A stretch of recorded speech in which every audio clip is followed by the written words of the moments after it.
Okay, the next steps I've completed is the beginning of the tail rotor assembly, which you can see here in 3.1. That's the component now complete.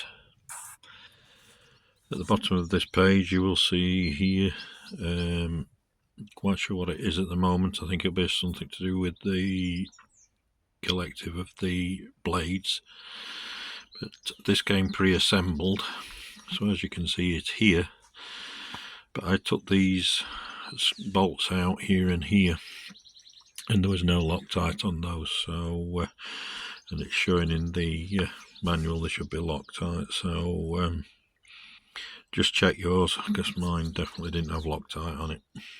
Just one other note as well on the tail rotor assembly, you'll see that on the manual there's two copper washers. I don't know if I'll get it on the camera, but these basically go down there and there. You can just see that one, I think, and that was a pig to fit. It's taken me a good 10-15 minutes. One side's okay, but the second side was hard work, but we're there. And just be careful when you're trying to get it in, because I was trying to push it in and the washer sprung onto the workbench, but luckily I found it. So, but yeah, that's been that's the hardest task so far, without a doubt. Okay, this is now the tail section complete. So we've done 3.1 all the way through. 3.2 also tail assembly, rotor tail assembly, and then to put the boom in and the belt onto the head, or around the motor rather. So this, okay, so here you can see the whole assembly complete now. The movements are quite free, as you can see there. So there's the belt coming out. This end wasn't so tricky, but the belt at the other end was very difficult. Not impossible, but difficult. At first I got the belt the wrong way round, but now it's correct, so it's just a matter of feeding it through and over and fiddly, but no problem.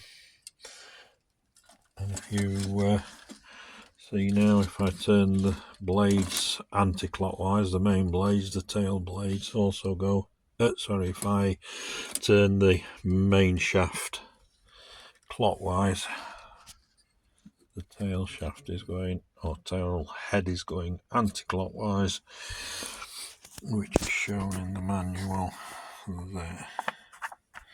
As I say, that was a tricky part really. Not hard, but just, it's the twist of the belt that's the important one, to make sure you get that in the right direction. So, okay, so I've had about 4 hours, I would think, now on the build. As you can probably see, it's looking pretty much like a helicopter now. My next stages is, before I finish tonight, I'll just glue the push rod, which is here. Just got to epoxy these metal ends on, so I'll make that up and set overnight then, and then it's just the head to finish off. Battery holder, that's the motor protector, tail blades to attach, and of course the main blades to attach. Okay, you'll see now that I've completed the push rod for the tail servo. I've done my usual let's say application method, and you can see here that there was the metal head. I had to sand down a little bit the carbon rod, And then what I did was push the metal head on with some epoxy on it, and then rub this whole area here with epoxy and put some heat shrink on it. I like to do this, I feel it just makes it that little bit stronger. Let me say, in respect that you're not just able now to pull on the metal part, but also it would have to pull all the heat shrink as well, which is epoxy, shrunk down and epoxied. Same at the other end. If you can just see that in the dark, bad light, but again, bit of heat shrink on. Metal end, heat shrink, all epoxied up. It's all nice and secure. Not sure about this, but you can see here where the tail boom holders are, there and there. And this rod, it isn't foul in it, but it's very, very close to it. So I don't like that really, but that's how it is. So I'll have to live with it like that.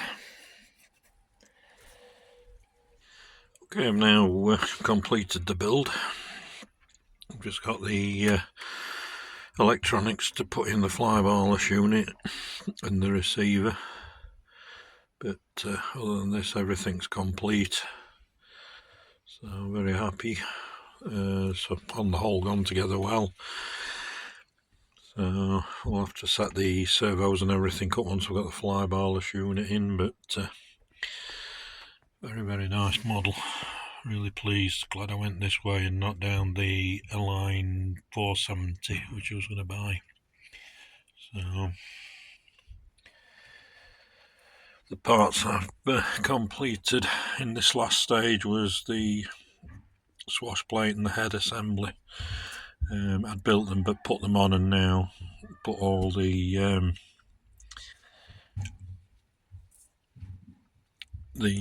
turnbuckles and everything on. So basically from 4.1 swash plate assembly all the way through. The head came pre-done. What I had to do though was take the bolts from because they weren't that's the bolt and that screws into that, but they weren't thread locked. So thankfully I took them out, and also the arms there, that bolt there, get this, that bolt there was not thread locked. So they had thread lock in, couldn't find anything else, everything else was thread locked.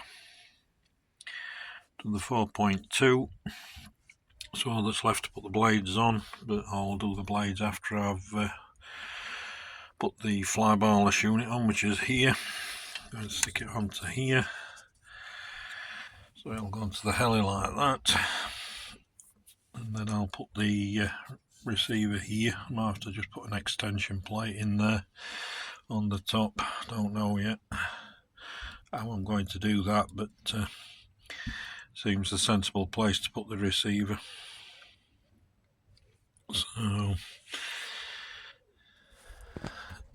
So yeah, the next stage is radio setup.